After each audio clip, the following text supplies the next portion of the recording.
Toto le requin-marteau. Alors que Toto le requin-marteau se promène dans la mer Rouge, les changements de courant dus au réchauffement climatique l'attirent vers le canal de Suez. Un coup froid, un coup chaud, un coup à droite, un coup à gauche. Les courants n'arrêtent pas de se modifier et moi je sais plus où donner de la tête. Il sent alors l'eau fraîche venant de la Méditerranée. Oh, il fait vachement frais par ici, ça ne peut pas être dangereux. Et si j'allais voir? Il voit des poissons se faire aspirer par l'ouverture du canal, mais pense naïvement que c'est un jeu. Ah! Maman! Au secours! Oh, il s'amuse avec les courants. Attendez-moi, j'arrive! L'ouverture du canal l'aspire et le rejette avec fracas dans la Méditerranée. Mais qu'est-ce que c'est que cet endroit? Salude! Comment tu chiami? Untajuma iwistugui! Buki faccia, udogabu estortu. J'en ai marre! Rien ne ressemble à chez moi ici. Les poissons parlent un drôle de charabia. Les plantes sont bizarres et burk! Même l'eau a un drôle de goût.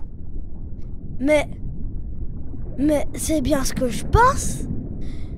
Une raie alors que je meurs de faim. À table. Toto essaye de manger Camille la raie torpille, mais cette dernière l'électrise pour se défendre.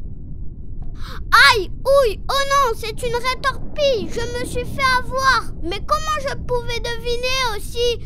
Je n'en ai jamais vu en vrai. Aïe, arrête s'il te plaît. Tu veux que j'arrête alors que c'est toi qui m'attaques?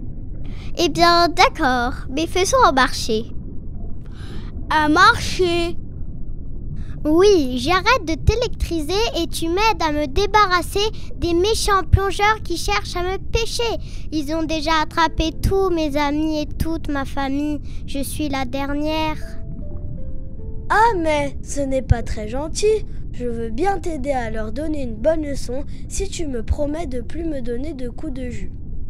Promis, juré, craché. Camille emmène Toto jusqu'à une grotte sous-marine, mais elle s'arrête à l'entrée.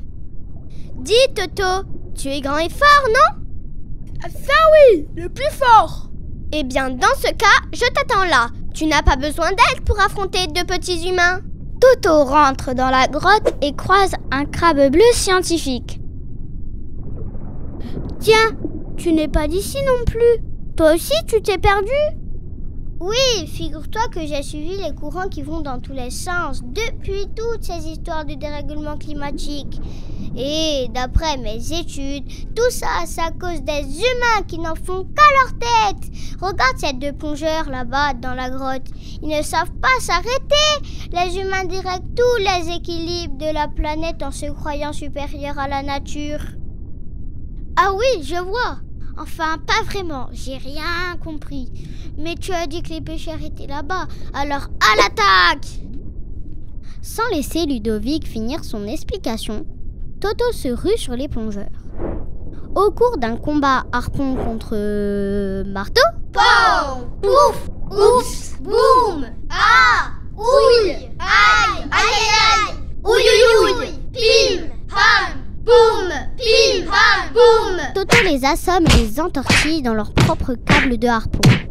Tu es un champion, Toto! Grâce à toi, j'ai pu venger ma famille et je vais pouvoir vivre en paix! Vous savez, les humains nous causent beaucoup de problèmes. Ils creusent des canaux qui mélangent les eaux et les espèces. Ils polluent la planète, ce qui crée les dérèglements climatiques. Et ils font de la surpêche, ce qui peut aller jusqu'à éteindre une espèce entière. Et il y a plein d'autres choses encore. Décidément, je n'ai vraiment rien compris. D'ailleurs, je ne sais toujours pas où on est. J'ai une idée. Je te ramène jusqu'au canal de Suez pour que tu puisses rentrer chez toi. Mais en échange, tu m'aides à réparer toutes les erreurs humaines qu'on croisera sur notre chemin. Vous avez raison, la nature a un équilibre fragile et il faut à tout prix la préserver. Toto, Camille et Ludovic sont heureux. Ah là, j'ai compris.